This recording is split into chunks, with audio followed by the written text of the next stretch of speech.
100 দিনের কাজের টাকা দিতে টাস্ক ফোর্স গঠন করলো রাজ্য সরকার। আগামী 26শে ফেব্রুয়ারি থেকে 100 দিনের কাজের টাকা দেওয়ার কথা ঘোষণা করেছেন মুখ্যমন্ত্রী মমতা বন্দ্যোপাধ্যায়।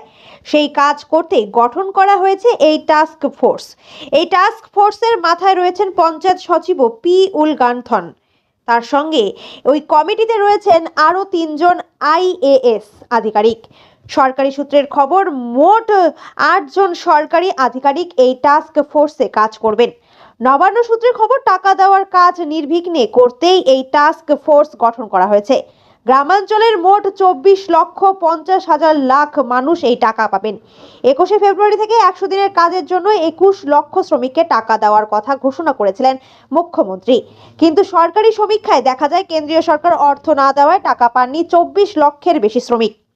বিধানসভার অধিবেশনে মুখ্যমন্ত্রী এই সংখ্যা বৃদ্ধির কথা জানিয়েছিলেন। এবার সেই টাকা দেওয়ার কাজ মসৃণভাবে করতে টাস্ক ফোর্স গঠন করলো নবান্ন। প্রসঙ্গত, গত 3 ফেব্রুয়ারি ধর্নার দ্বিতীয় দিন রেড রোডের মঞ্চ থেকে 100 দিনের বকেয়া মজুরি নিয়ে বড় ঘোষণা করে মুখ্যমন্ত্রী মমতা বন্দ্যোপাধ্যায়। তিনি জানিয়েছিলেন, কেন্দ্র টাকা দিল ভালো, কিন্তু আর কেন্দ্রীয় সরকারের মুখাপেক্ষী হয়ে থাকবে না তার সরকার।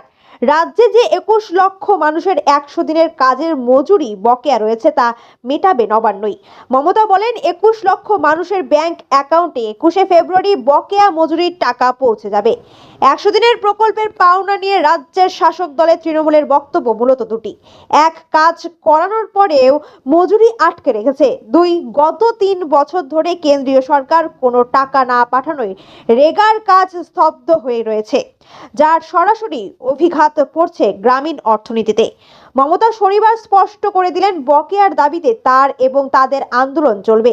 সেই তালিকায় যেমন 100 দিনের কাজ রয়েছে, তেমনই রয়েছে আবাস যোজনা, সড়ক যোজনাও। তিনি বলেছিলেন, লড়াই তো হবেই, লড়াই তো চলবেই, খেলা তো হবেই, তবে আপনাদের টাকা আমরাই দেব।